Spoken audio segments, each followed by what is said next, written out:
Hello नमस्कार दोस्तों, स्वागत है आप सभी का हमारे यूट्यूब चैनल में। तो दोस्तों आज की इस वीडियो में हम लेके आए हैं 12th के हिंदी के लिए जो दोस्तों हिंदी का गद्य खंड जो है उसके गद्य खंड का जो इतिहास काल है उस पे हम एक वीडियो लेके आए हैं। छोटा सा वीडियो है दोस्तों, वीडियो को पूरा देखिएगा।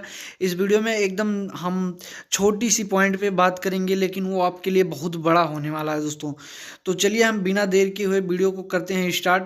तो दोस्तों इस वीडियो में हम पढ़ने वाले हैं हिंदी गद्य का विकास। ठीक, पहला हम टॉपिक देख रहे हैं हिंदी गद्य का विकास। दोस्तों इसमें हमें जो युग पढ़ना है, युग केवल आप जान रहे हैं कि आपकी बार जो आपका 30% सिलेबस हाफ हुआ है उसमें से आपको केवल 3 पढ़ना है। ठीक, केवल 3 आपको इसमें से पढ़ना है।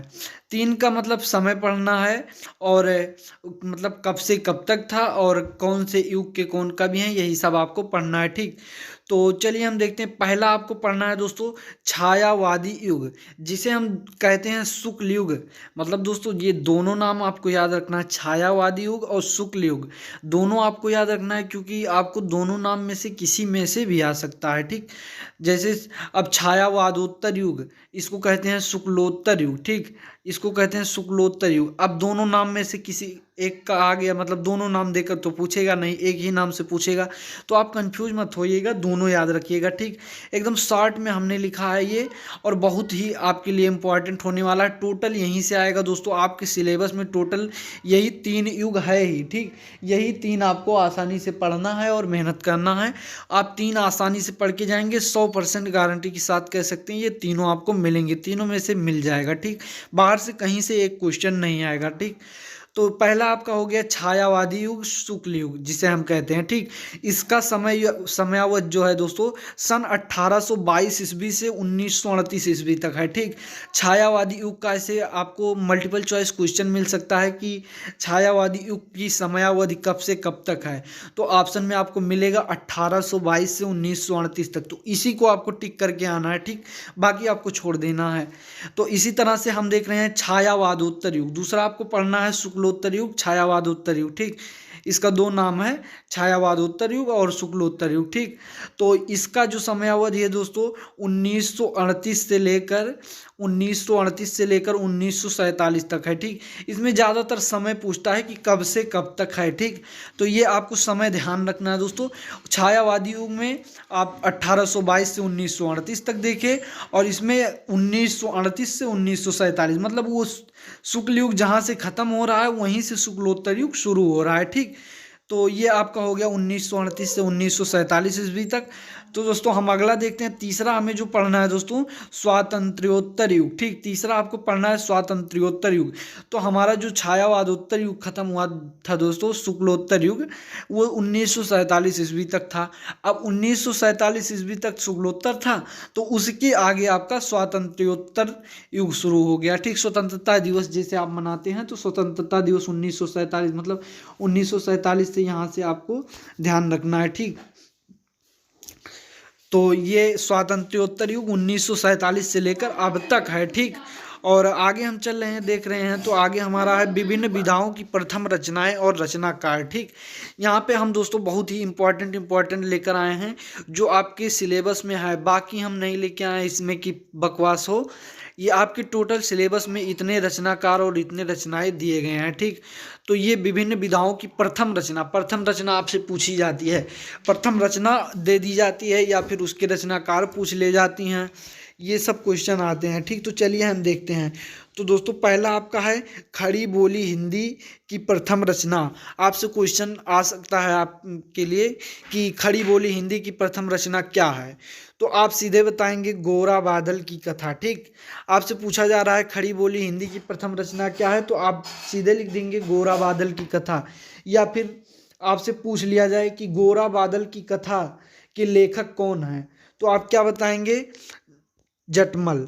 अब उसके रचनाकार या लेखक आपसे पूछ रहा है तो कौन है, जटमल है। ठीक, हमने दोनों इसमें डाल दिया है, लेखक और उनकी रचना दोनों डाल दिया है। ठीक, ये खड़ी बोली हिंदी की प्रथम रचना क्या है, गोरा बादल की कथा। अगर आपसे क्वेश्चन आ रहा है गोरा बादल की कथा के लेखक कौन है, तो जटमल। या फिर पूछ सकता है आपसे कि जटमल की एक रचना का नाम लिखिए, तो गोरा बादल की कथा। ठीक, तो ये हो गया। इसी तरह से आपके क्वेश्चन आएंगे। हमने शॉर्ट फॉर्म में आपके लिए लिखा है कि आपको याद करने में आसानी हो, ठीक। हमने क्वेश्चन बना के नहीं लिखा। क्वेश्चन आपसे किसी भी तरह से आए आपको लिखना है, ठीक। बस आपको समझ के लिखना है। तो खड़ी बोली हिंदी की प्रथम रचना गोरा बादल की कथा हो गया और इसके रचनाकार जटमल हो गए, ठीक। अब अगला हम देखते हैं दोस्तों, हिंदी का प्रथम नाटक। अब हिंदी की प्रथम खड़ी बोली हिंदी की भाषा हो गई उधर, और यहाँ पे नाटक हम देख रहे हैं। नाटक हमारा जो है दोस्तों नहुस है, ठीक। हिंदी का प्रथम नाटक क्या है? नहुस। ये बहुत ही इंपॉर्टेंट क्वेश्चन है दोस्तों, 100% गारंटी के साथ कह सकते हैं इसमें से आपको क्वेश्चन मिलेंगे बोर्ड एग्जाम में। आप एग्जाम दे के आना, हमें कमेंट बॉक्स में ज़रूर बताना कि कौन कौन से क्वेश्चन आए थे। तो दोस्तों हम देख रहे हैं नहुस, जो ये है प्रथम नाटक नहुस है आपका, और इसके रचनाकार कौन है? गोपाल चंद्र गिरधर दास, ठीक। आपसे पूछेगा नहुस के रचनाकार कौन है, तो आप बता देंगे गोपाल चंद्र गिरधर दास, ठीक। और अगर आपसे पूछ रहा है कि हिंदी का प्रथम नाटक क्या है, तो आप लिख देंगे नहुस। इसी तरह से हम दोस्तों अगला क्वेश्चन देखते हैं दोस्तों, हिंदी का प्रथम उपन्यास, ठीक। हिंदी का प्रथम उपन्यास परीक्षा गुरु, ठीक। हिंदी का जो प्रथम उपन्यास है दोस्तों वो परीक्षा गुरु है, ठीक। और अगर इसके रचनाकार पूछे जाएंगे तो लाला श्रीनिवास दास, ठीक। परीक्षा गुरु के रचनाकार लाला श्रीनिवास दास जी हैं, ठीक। अगला हम देख रहे हैं हिंदी की प्रथम कहानी। बहुत ही इंपॉर्टेंट क्वेश्चन है दोस्तों, बार बार आपके आपके एग्जाम में पूछा जाता है दोस्तों। बहुत ही इंपॉर्टेंट क्वेश्चन ये आपके लिए है। हिंदी की प्रथम कहानी इंदुमती है दोस्तों, ठीक। इंदुमती आपकी हिंदी की प्रथम कहानी है, और इसके जो रचयिता हैं रचनाकार हैं, लेखक हैं, वो किशोरी लाल गोस्वामी जी हैं, ठीक।